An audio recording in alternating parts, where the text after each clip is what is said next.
Welcome to the Biz Show, sponsored by InvestQuire. We at the Biz Show and InvestQuire sincerely apologize for any audio quality issues you may experience in this episode. Due to unforeseen scheduling conflicts and travel logistics, this episode was recorded remotely under less than ideal circumstances, including travel by car. And now, your hosts, Barry and Lisa. Hey, BB, what's happening? How you doing, Lisa? Well, my name is Lisa. Let's get it straight. You know, some days it's a long day. It's late at night now, so I've got not a lot of energy left. You seem like you got a lot of energy. I know you don't, though. It's flipping on I have vitality. Oh no. Well, that's what we're going. Vitality. That's what we're going to talk about. We're going to talk about the vitality curve today in our HR series. I know. And you know what? Vitality is such a great word because it's all about life, bringing life and activity. It is, but on this contents, I don't know. This is going to be a great show. And it's a continuation from last week because we were talking about wrongful termination and how to fire somebody. This is part of that was, giving them a performance review. Yeah, so that's basically what this episode, and by the way, welcome to episode 30. What? Episode 30. Wow. This is it. So yeah. Feels like yesterday. It does that. We just started this, right? The first week in January. Now look at us. Yeah, lots of great content. So today it's performance reviews, right? Under their HR series. And I'm going to talk about the vitality curve. But let's talk about, performance reviews first, because, those everybody gets one. Basically, if you got a job and you work somewhere,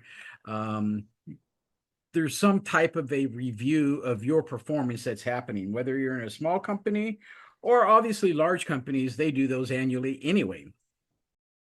Yeah, it takes a lot of skill to be mindful during the review during that review process to make sure that you're delivering the message in a positive light. Exactly. The thing is this, right? Performance reviews are subjectionable.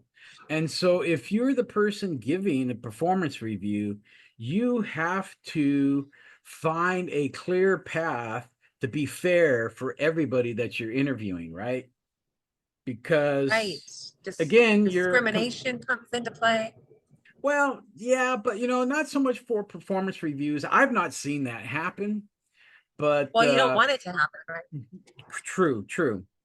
So, first thing that we should say, if you're doing performance reviews, make sure that you're doing a fair assessment of all your employees across the board. And here's something that I've always done, and I'm sure you probably have done it in the past, right? I've always looked for a way to do a performance review that is better than what has been done the last 100 years. Right. Yeah. Don't fall into the trap of giving a review when things bad or you have to correct a mistake. But get in the habit of giving a review, like Barry said, in a very subjective, systematic way. That would be once every quarter. Well, corporate America does once a year.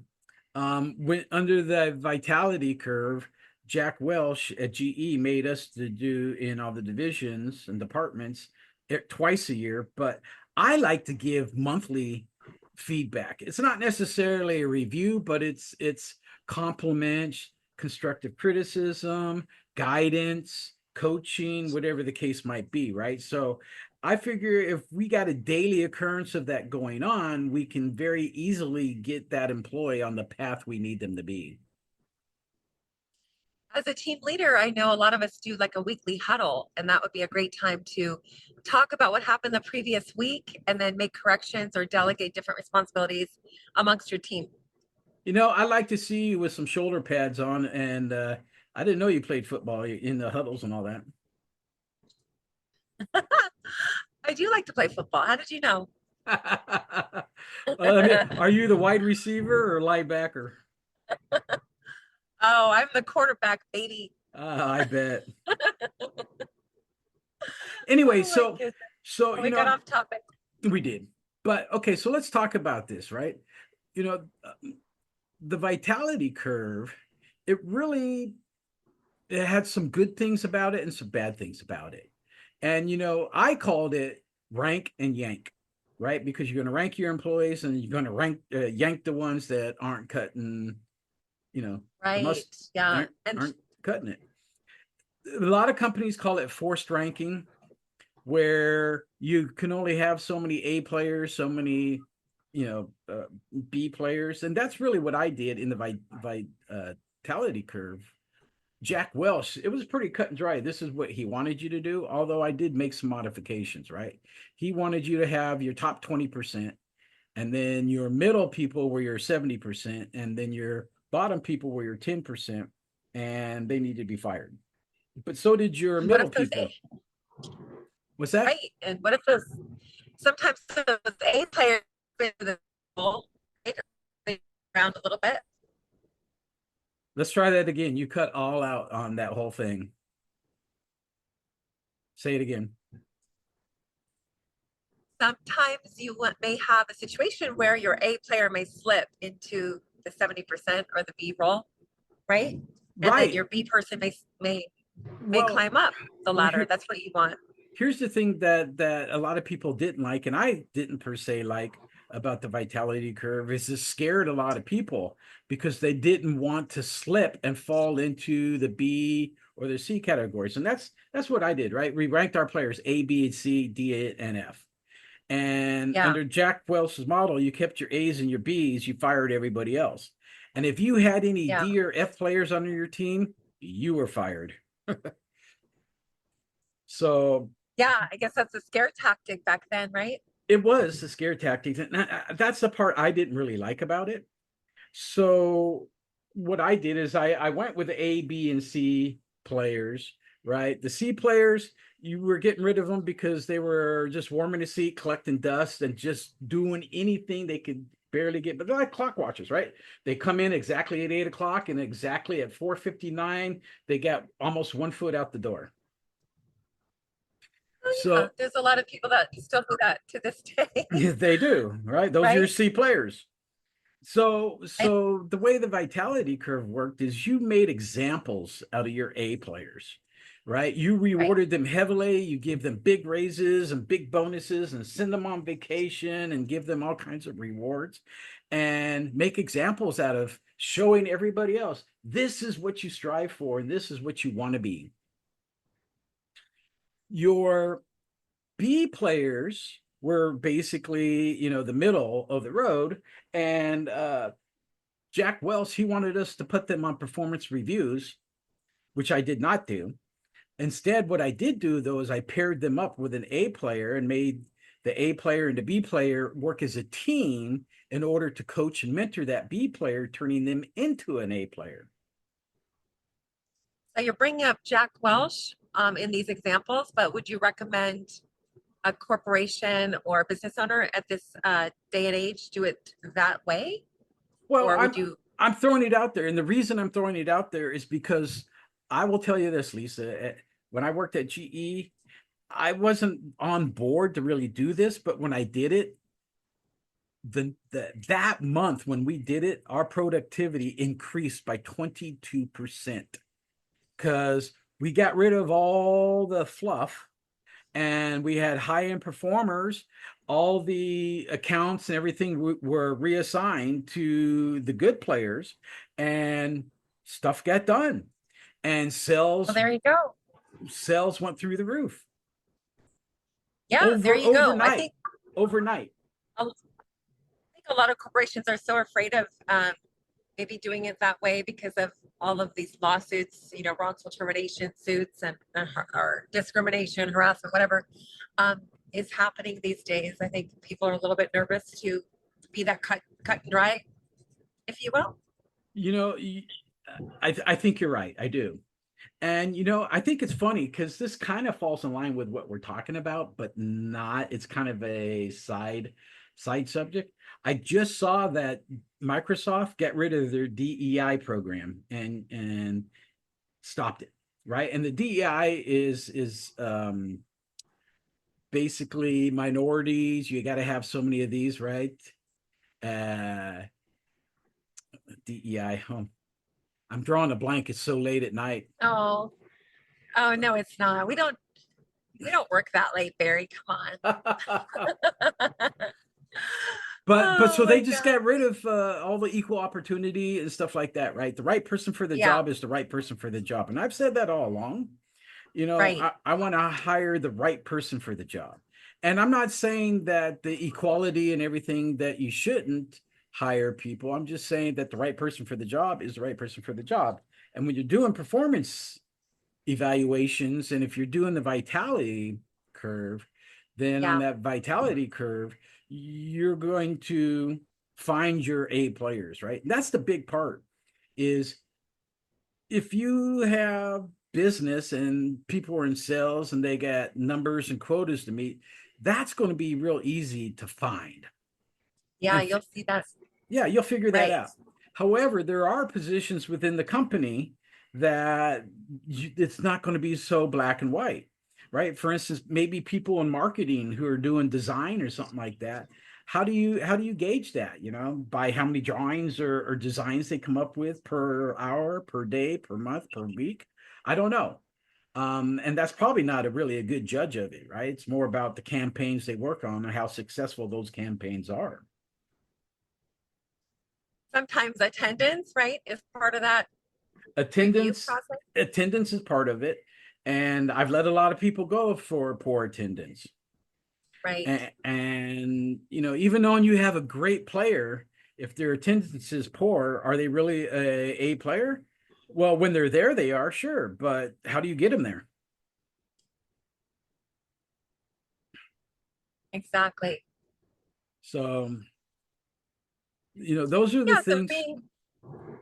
Go ahead. go ahead. Oh yeah, no, I was just saying that there's a lot of other things that you're getting a review about, not only the job productivity, but your attendance, maybe your camaraderie in the office, the ability to take initiative on certain tasks, or how quickly you complete a project. Yeah, well, those are the things that we can help people with, right? We can help them with the things that they need to look at. I mean, we could spend the next 10 hours on a podcast just going through each of the things that you need to be grading your people on or should be grading your people on. And, Right. and but what we want to do is just talk about performances, talk about the overall process of it, Yeah. what might be good for you, what might not be good for you, and then just make sure that you're fair about doing it, right?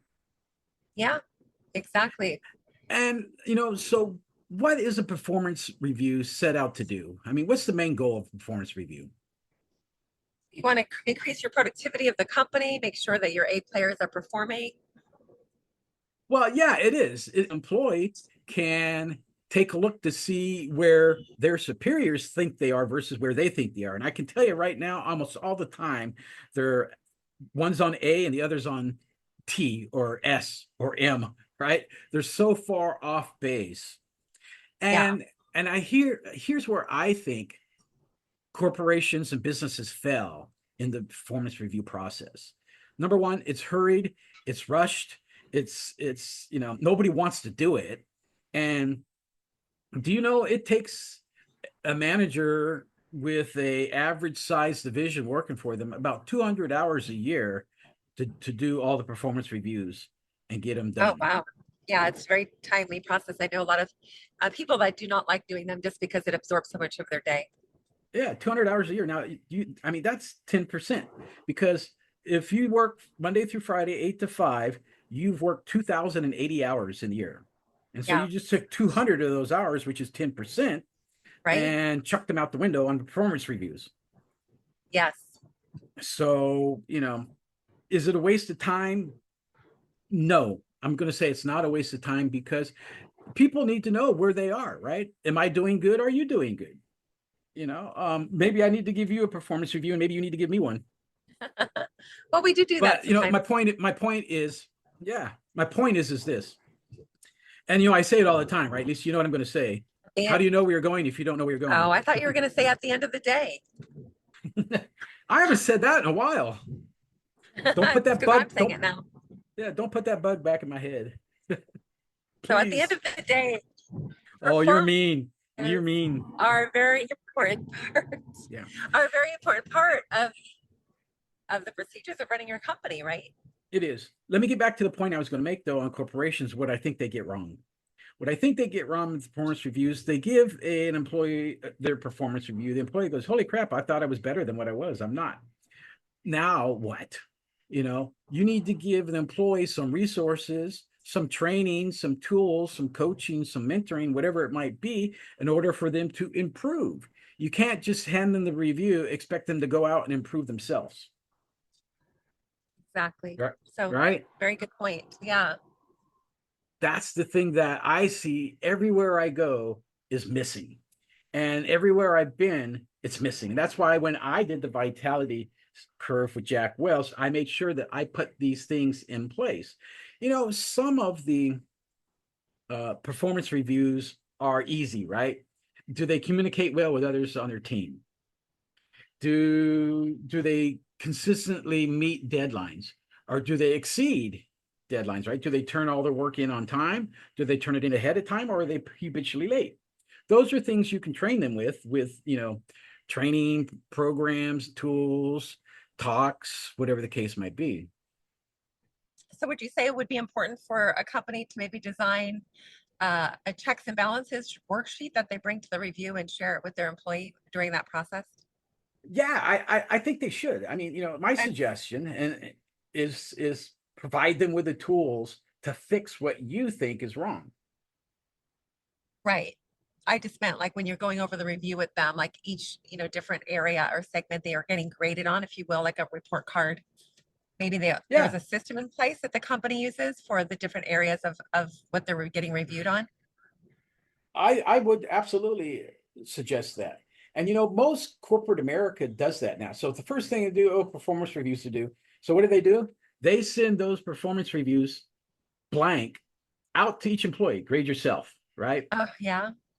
And so then they sit there and fill out, hey, I'm all fives down the road because I'm perfect. And then the manager comes back and goes, you're out to lunch, dude. You're all twos.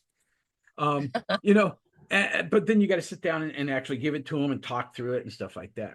Yeah. Here's what I suggest, right? When it comes time performance reviews, okay, let the employee grade themselves so you can get a feel for where they think they are, but also do peer reviews, right? Let their peers also give you some feedback onto how they're doing.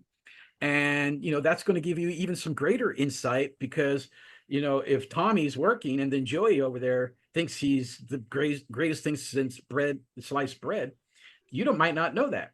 Yeah, exactly. Right. And if because sometimes managers don't always see everything.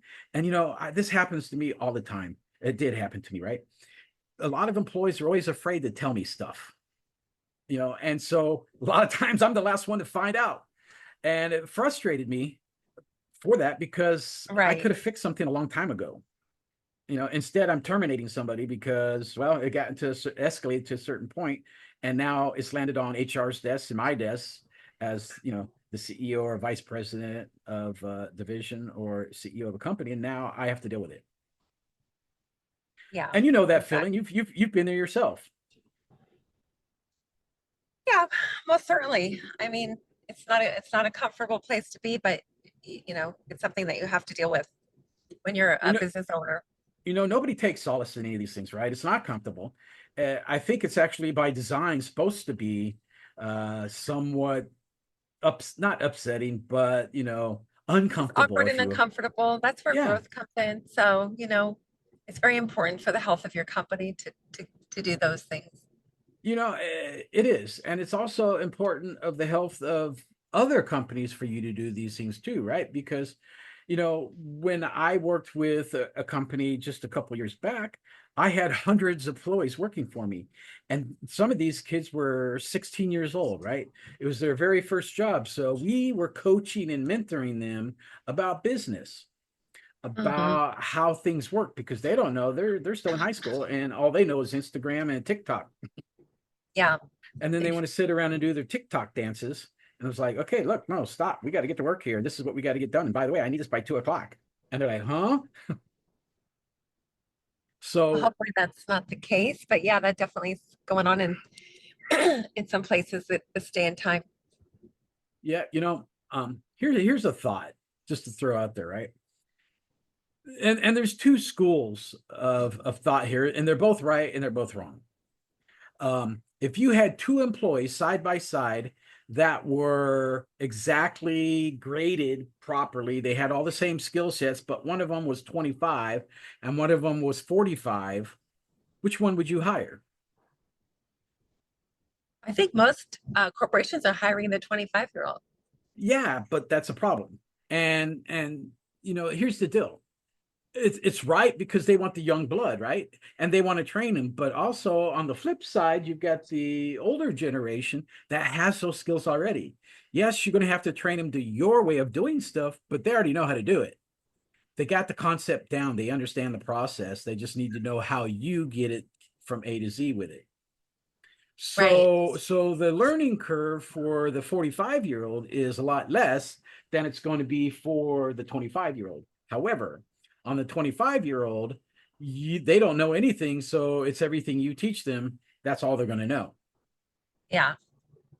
And now that's all they know, what you taught them. So all you did is create a mini me. This is true. So as I said, neither one of these is right and neither one of these are wrong. I'm just throwing it out there. So when you're doing performance reviews, keep that in mind. Yeah, and a lot of the times it's tied to a potential raise. So I think that would be like a motivating factor in making sure you get a good review, right? It is, and these models aim to drive high performance, right? As you said this earlier, right? And accountability for the company, for themselves. And the problem is there's a pressure involved in it of making sure you get it right. And then if you're using the vitality scale, where they're trying not to fall out of the A player into a B player. Definitely, you got to have an awareness around that because you don't want to be. What did you say earlier in the beginning of the podcast? You rank them or you rank them or yank them. Or you yank them, you're fired. Yeah. So now everybody's gonna listen to this podcast and they're gonna go to work and be a little stressed or a little motivated. Well, I hope we're motivating people to understand the process of performance review is much needed. The problem that I have with the performance review process, it's old, it's antiquated, and it is so subjectionable. You got to make sure that the managers that are doing these, they don't have grudges against employees. They don't, there are different things that can play into this that have billings and stuff like that got nothing to do with their actual job performance. And those are things that I worry about, and I worried about, Actually, at companies and stuff. Yeah, I think I disagree a little bit because I think a lot of the major corporations have incorporated a team building, a quarterly event where they bring the employees together just to boost the morale so that, they bring fun into the workplace and it's not such a stressful atmosphere where they're just, going to work and then they're always in competition of doing, striving to do their best and competing against each other. Where now the corporations have realized with all of the resources we have out there, being mindful, meditation, eating healthy, yoga, all of the stuff that we're being taught every day through social media and whatnot, that it's important to have the team working cohesively together, ice skating at Christmas time, or they're doing some partnering up races or some games and events, which I think would help with the overall vitality of the company, right? I don't disagree with that at all, and thank you for disagreeing and bringing that up but here's the problem that I see from the corporate world. And I know you and I kind of come in at a couple different roles. The corporate world, they cut a lot of that stuff out. There's no more Christmas parties. There's none of that stuff anymore because, COVID kind of killed that. But even before that, companies had Christmas parties every year. And probably the last 10 years, I've not seen a Christmas party from any companies that I've done any work with. They just don't do them anymore. They don't want to spend the money. They want the money to go to the bottom line of the company. But that said, what you said is true. and bringing their employees together and stuff like that. But one of the things that I did with the vitality curve, every quarter, I would bring in all of my managers and we would sit down and collectively as a group, we would go through each one of the division's employees. Because sometimes a vice president in one division, say marketing, knows a couple people in the accounting department. And so they might have his opinion. But what I was trying to do was trying to get rid of that subjectionability of that one particular manager, so that, that we had a collective of 7, 10, 15 managers all reviewing all employees across the board. Yep. It made it much more, I don't want to say like ruling by committee or anything like that, but it kind of got rid of a lot of the personal feelings and any of this other stuff that went along with it. Yeah. So, all right. Well, any last thoughts, Lisa?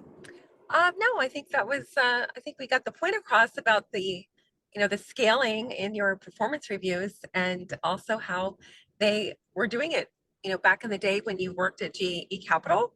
I think that some, corporations have kind of changed it and tweaked it to a different process. But yeah, that's a very good way to go to work, and always, strive to do your best to make sure you're in the top 20%, right? Exactly. And I want to stress this too, right? The vitality curve, I didn't necessarily like it at first. I liked it overall because it kind of made things even across the board. But I like the fact that, it did increase productivity 22%. And that productivity turned also into 22% higher in sales. Yeah, that's good. That's what that's the main goal right there, right? Right, exactly. Definitely. I'm definitely open to other ways of doing performance reviews and trying to help coach and mentor employees across the board, coach and mentor our clientele, and be more than happy to sit down with you and help you come up with a plan that's fair for everybody involved.